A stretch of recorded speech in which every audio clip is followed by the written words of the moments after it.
Hi guys, welcome back to my channel. If you guys are new here, my name is Divyanka and I'm a doctor of pharmacy in the US. I am living my best life, and here on this channel, I'm here to help you live your best and most productive life.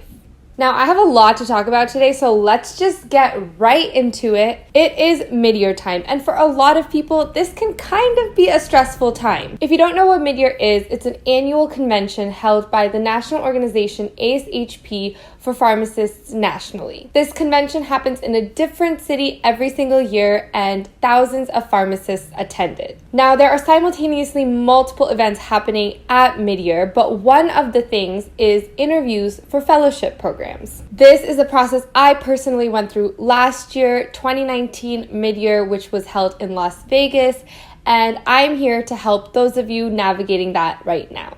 Midyear and applying for fellowships is a long and stressful process, and many people talk about how stressful midyear is. But especially right now in the year of 2020, when we have COVID taking over the world, I'm sure a lot of you have a lot of unanswered questions. Now, just as a caveat, I do not have all of the answers at all, but I am here to hopefully give you as many resources possible to help you through this midyear process. Now, for those of you who don't know, midyear is officially online and virtual this year. Every aspect of the convention will be happening virtually. So if you are a pharmacy fellowship candidate who is applying for fellowships this year, whether you're still in school or if you've graduated, I just want to go over some parts of the process and again, hopefully make it a little more clear for those of you that have questions. Some of what I'll be addressing in this video and in this whole midyear series are things and questions that I personally had last year when I was going through this process, so I really hope this is helpful. The process in and of itself is not really intuitive, and there's a lot of questions and unanswered questions at that. The questions that I had last year were answered by either talking to people or honestly were never answered. There are limited resources online, especially because this fellowship program is relatively new, and by new I mean it's been here for multiple years, but it's not completely well established, and therefore there are limited resources on this topic.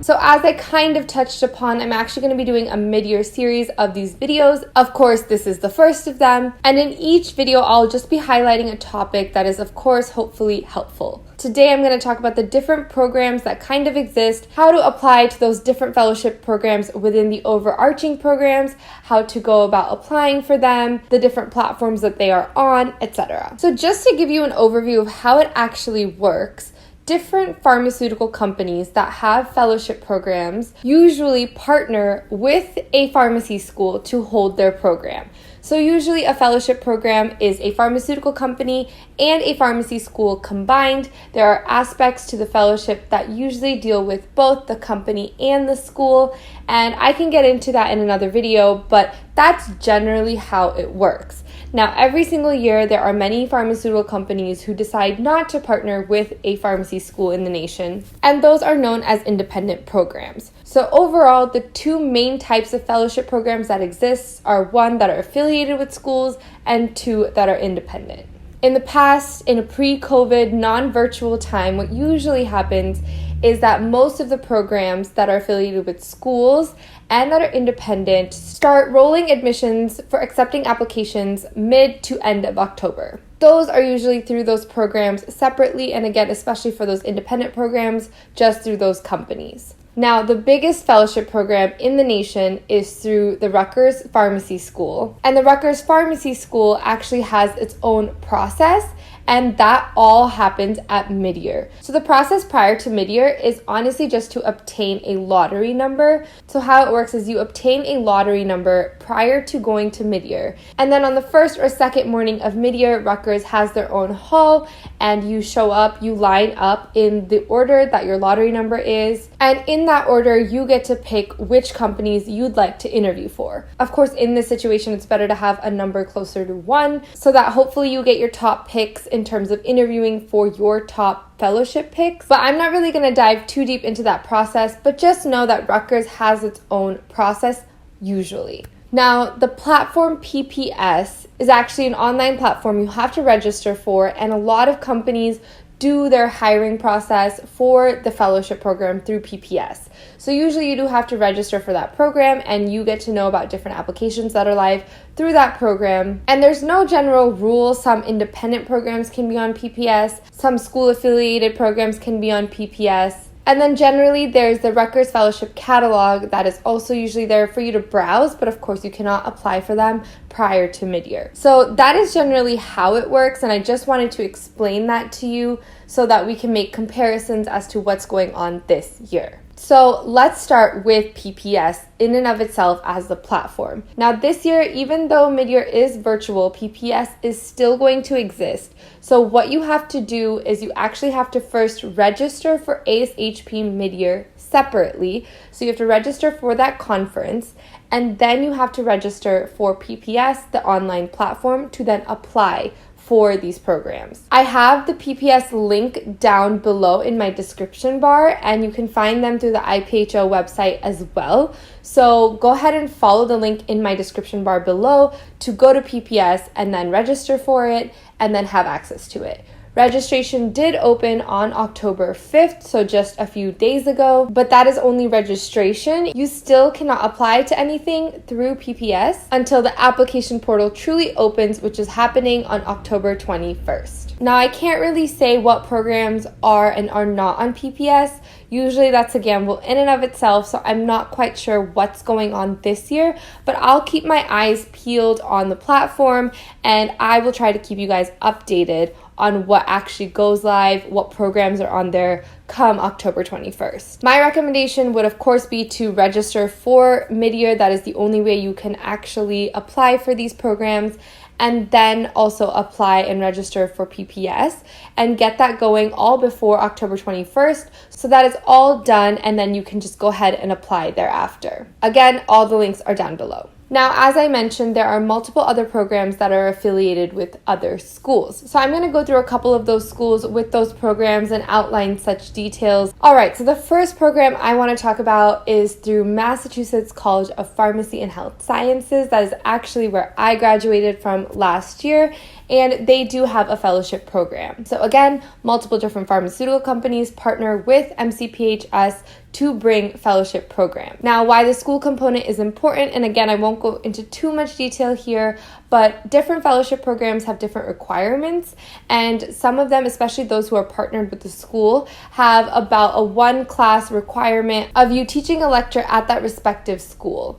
So that's usually the school component, along with some seminars here and there, but that's the detail you'd want to look into as to what the requirements are for that program that's affiliated with such school. Now, the MCPHS program is actually not yet open. The portal will open on October 19th. So their portal is a smaller version of PPS where they have all their programs listed and you can apply to the different programs. Again, this portal will open on October 19th for you to apply, and the deadline for all applications is November 25th. Most of these applications are on a rolling basis, so of course, as always, it's best practice to get yours in as early as possible, but they will take applications until November 25th. Now, the next program I want to talk about is through Northeastern University, and again, they have many companies that have partnered with them to bring their fellowship programs to you. They are actually already open and rolling admissions, so my recommendation thus far would be to, of course, register for midyear itself,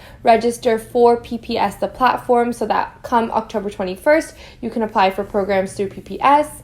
Keep your eyes peeled for the MCPHS programs to open on October 19th, and you can already be applying to the Northeastern programs if the programs are something you are interested in on a rolling basis, and again, that is already open. The programs through Northeastern have a deadline of November 15th for applications, so again, best practice is to get them in as soon as possible. It is definitely not late at all, but definitely start getting those applications together, have them in by November 15th, the earlier the better. Another school that has some programs going through it is Purdue. I believe they have started rolling admissions but there are not many details that I found. So I again have the link down below to access their portal and find more details. The top 3 school affiliated programs are definitely through Rutgers, MCPHS, and Northeastern. Again, all of the links are down below, so especially for Northeastern, they've already opened. Go ahead down below, register, and you'll see that the portal is definitely self-explanatory and you can find your way around. Find and look for programs that you are interested in depending on the department you are looking to interview in, and go ahead and apply. From those who I've talked to who are interviewing during this round for fellowships, the Northeastern programs have again started rolling admissions and have started reaching back out to students to set up preliminary phone calls and then first round interviews. So again, get those applications in as soon as possible. It won't hurt you to apply as early as you can. Now, independent programs can be a little tricky. Again, like I mentioned, some of them will be listed on PPS when PPS opens. So that is one way to find independent programs. Another way to find independent programs is to actually just look up on Google a company name and fellowship program. If that company has a fellowship program, it will most likely come up in your Google search and you can go from there. You can search if they have a fellowship program within the department that you're looking for, such as medical affairs, clinical development, etc. Most of these programs, I presume, also have rolling admissions, so I would just look those up. This is definitely a tedious process, having to look it up company by company that you have interest in, but of course, the effort here is necessary. It will pay off, and definitely put in that time to search for those programs that truly speak to you. Some programs that I know of in the past that are independent are Novo Nordisk, Seattle Genetics. So again, those are just to name a few. There are many independent programs out there, and I personally did apply to and interview for some independent programs last year, so it's definitely worth your while. They are different from the ones that are affiliated with schools in the notion that they don't have a school part of the fellowship. So again, depending on what you're looking for in the program, that could be of interest to you. Now, I've kind of gone through every single program and highlighted their deadlines. Again, if you want to find more information, all the links to each program are down below. But overall, I just wanted to share some tips in regards to the application process for midyear. The first thing I want to mention is just to keep up to date, keep every alert on that you can. If there are alerts that you can keep on PPS, on the different application platforms, definitely do that. This is of course super helpful because you'll get emails for every alert that you need to know of, and that way you don't have to visit these websites on your own as much to stay updated. My second tip is to follow the companies that you are applying for on LinkedIn, and not only follow them, but actually browse LinkedIn on a daily basis, especially through this application period, because it's going to help you stay relevant in terms of company news. This can come up in conversation in interviews and holistically will only help you. So follow the companies, follow industry news, all of that information to kind of stay on top of the relevant news to just stand out and shine a little more in your interviews. The last tip is to stay organized. And I know that sounds pretty cliche, but honestly, as you can tell from this whole video, nothing is in one place for midyear. Every program has its own nuances. Every process is kind of different, and especially navigating it this year through COVID and midyear being virtual, it's going to add a lot of noise to the process. Now, how I kept organized was through an Excel sheet, and in one of my next videos, I'll have it as a template, but it's extremely important to keep organized. In this spreadsheet, I had all my company names, when I interviewed for companies, what rounds I interviewed for companies with, who I talked to. I had notes regarding the different interviews I had with people, just honestly every detail so that I could keep on top of it. And especially when I went to midyear, I had my full interview schedule for the day. I had different details about different companies, about different interviews, and it honestly helped me succeed in those interviews so much more. So even though interviews are virtual, it's going to help you keep organized as to what you're doing. You're going to be talking to a lot of people through these different interviews, a lot of different companies, and you don't want to butcher something in those interviews. So keep organized, keep on top of all the details, and really help set yourself up for success in that regard. That is it for this video. That was a lot of information. I hope this video is super helpful for you guys. Again, navigating midyear is not easy, let alone actually applying, interviewing, and getting a fellowship. Every step of the way is tedious. There's a long process to it. But regardless of the process being tedious, I wish you guys luck. There's a lot to do, a lot to learn in this process. And honestly, I actually had a lot of fun last year. I actually vlogged my whole experience. So if that's something you guys want to see, I'll put the card up here so you guys can watch that. But overall, I do want to say that do not be stressed about this process. Be confident, be prepared, be organized, and have fun with it. It's exciting to meet a lot of different people. You'll never be exposed to so many different people in the pharmaceutical industry and be able to have these one-on-one or 1-to-2 type conversations. And I had a lot of fun just talking to these different people, telling them about myself, getting reactions to things that I was telling them. It was a process, and you learn a lot about yourself, how you talk about yourself, how other people talk, how to portray yourself. You learn a lot about yourself, and a lot of people say that about Midyear. So honestly, even though Midyear is virtual,